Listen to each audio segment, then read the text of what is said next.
राधे राधे दोस्तों, कैसे हैं आप सभी। स्वागत है आपका मेरे एक और नए ब्लॉग में। आज के ब्लॉग की शुरुआत हो रही है भगवान जी की नाम कीर्तन से। जी हाँ दोस्तों, आज हम करने जा रहे हैं भगवान जी का नाम कीर्तन। और यहाँ पर देखिए, मैं भगवान जी की पूजा और दीपक आरती करने के बाद बैठ गई थी नाम कीर्तन के लिए। हालांकि ये व्लॉग जो है ये है तुलसी पूजा वाले दिन का।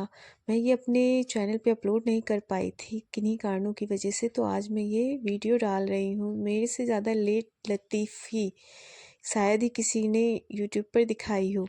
तो यहाँ पर देखिए, नाम जप करने के बाद सीधा ही पहुँच गई थी किचन में। किचन में जाने के बाद सबसे पहले खाना बनाया और फिर उसके बाद किचन को का जो ये गैस है इसको भी अच्छे से साफ़ किया, क्योंकि इस पर बहुत ही ज़्यादा तेल गिर गया था, तो इसीलिए इसको धोना ज़रूरी हो गया। तो यहाँ पर इसको धुलने के बाद मैंने बर्तनों को भी अच्छे से साफ़ कर लिया था और पूरे किचन को अच्छे से साफ़ कर दिया था, क्योंकि खाना तो बन ही चुका था और सभी लोग लेकर भी जा चुके थे। तो अब इसको साफ़ करने की बारी थी। तो अच्छे से धुलने के बाद मैंने बर्तनों को भी अच्छे पता से है धुल क्या कर होता है रखा। ना कि सुबह के टाइम में इतनी जल्दी रहती है, इतनी भागा-दौड़ी रहती है कि जो चीज़ जहाँ से उठाओ वहाँ पर रख ही नहीं पाते और फिर बाद में सभी को अच्छे से उनकी जगह पर रखा जाता है। तो फिर इन्हीं सारी चीज़ों में जो सामान है वो पूरे किचन में बहुत ही ज़्यादा फैल जाता है। तो उसको भी एडजस्ट करने में टाइम लग जाता है। सुबह की भागा-दौड़ी इतनी ज़्यादा रहती है कि सारी चीज़ें अस्त-व्यस्त हो जाती हैं। तो यहाँ पर देखिए, सारी चीज़ों को अच्छे से समेटने के बाद मैंने जो किचन था उसको भी समेट लिया था और बस बर्तन धुलने के लिए रह गए थे और इनको भी मैं अच्छे से रगड़-रगड़ कर धुल रही थी। और ये देखिए, मेरे जो सारे बर्तन हैं वो धुलकर रेडी हो गए हैं और अब मैं इनको जो बर्तन स्टैंड है वहाँ पर लगा दूँगी एक-एक।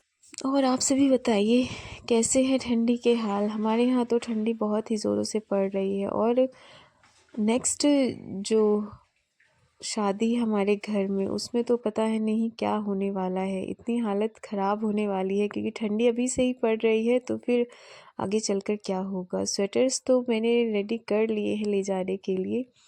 तो यहाँ पर देखिए, किचन का काम करने के बाद मैं आ गई थी सीधा अपने रूम में। अपने रूम में आने के बाद ये जो मेरा मेकअप बॉक्स है जो मुझे शादी में मिला था, इसको मैंने खाली करके अच्छे से साफ़ करने का सोचा, क्योंकि ये अच्छे से साफ़ नहीं हो पाया था दिवाली पर। इसका सारा सामान खाली करने के बाद मैं इसको ले गई थी किचन में और मैंने इसको रगड़-रगड़ कर धुल डाला। अब देखिए कितना अच्छे से ये चमक रहा है और मैंने इसका सारा सामान इसमें फिर से अरेंज कर दिया। और अब इस पर जो धूल मिट्टी थी वो भी निकल गई थी। और अब हो चुकी है शाम और हम करने जा रहे हैं तुलसी पूजा की तैयारी। यहाँ पर देखिए हमारी तुलसी मैया और भगवान विष्णु जी का विवाह कराने के बाद देखिए इस तरह का कुछ सीन था हमारे घर में। ये हमारी प्यारी सी तुलसी मैया, जिनकी मैं रोज़ पूजा करती हूँ। ये इनको जब तुलसी मैंने मैया हमारी। सजाया ना, तो मुझे ये बहुत ही सुंदर लगी थी। सभी ने देखा तो कहा कितने सुंदर लग रहे हैं आपके तुलसी और भगवान विष्णु जी। तो यहाँ पर देखिए, ये हमारी जो तुलसी मैया ये छत पर ही विराजमान रहती है और इनको मैं नीचे उतार कर लाई थी और मैंने इनको अच्छी तरह से दुल्हन की तरह सजाया था। बस साड़ी पहनाने की कमी रह गई थी, लेकिन लहंगे ने उसका काम पूरा कर दिया था। और यहाँ पर देखिए कितने सुंदर लग रहे हैं, कितनी सुंदर ही जो पिक्चर्स है वो आई थी। तो यहाँ पर मैंने तुलसी मैया और भगवान विष्णु का विवाह पहली बार कराया था। बहुत ही सालों से मेरा मन था कि मैं इनका विवाह कराऊँ, तो फाइनली आज मैंने वो करा ही दिया। तो देखिए कितना ही सुंदर लग रहा है। मैंने इनके फेरे भी कराए थे और जो-जो चीज़ें मुझे समझ में आई थी वो सारी चीज़ें मैंने कराई थी। और ये देखिए, ये है हरा प्याज, जिसकी सब्ज़ी आज बनने वाली थी। फाइनली सारी पूजा ख़त्म करने के बाद मैं पहुंच गई थी किचन के अंदर और मैंने बनाया था हरा प्याज की सब्ज़ी।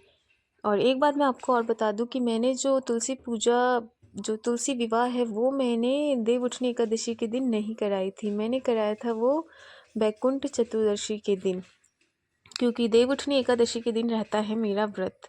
और मुझे समझ में नहीं आ रहा था, पहली बार मुझे भगवान विष्णु और तुलसी जी की जो शादी करानी थी, विवाह कराना था, तो मुझे अच्छे से समझ में नहीं आ रहा था। तो फिर मैंने उसको देवउठनी एकादशी के दिन ना कराकर बैकुंठ चतुर्दशी के दिन कराना ज़्यादा सही समझा। तो उस दिन मैंने ये सारी चीज़ें की और फिर उसके बाद किचन में आने के बाद डिनर की तैयारी में लग गई थी। डिनर की तैयारी में मैंने हरा प्याज जो था वो कट कर लिया था और रोटी बनानी थी, तो फिर सब्जी को मैंने अच्छे से धुल कर और फिर ये जो उसके बाद पानी आप कढ़ाई देख में। रहे हैं, यही पानी हम खाना बनाने के लिए भी यूज़ करते हैं और पीने के लिए भी यूज़ करते हैं, क्योंकि हमारे यहाँ पर आरओ नहीं लगा है।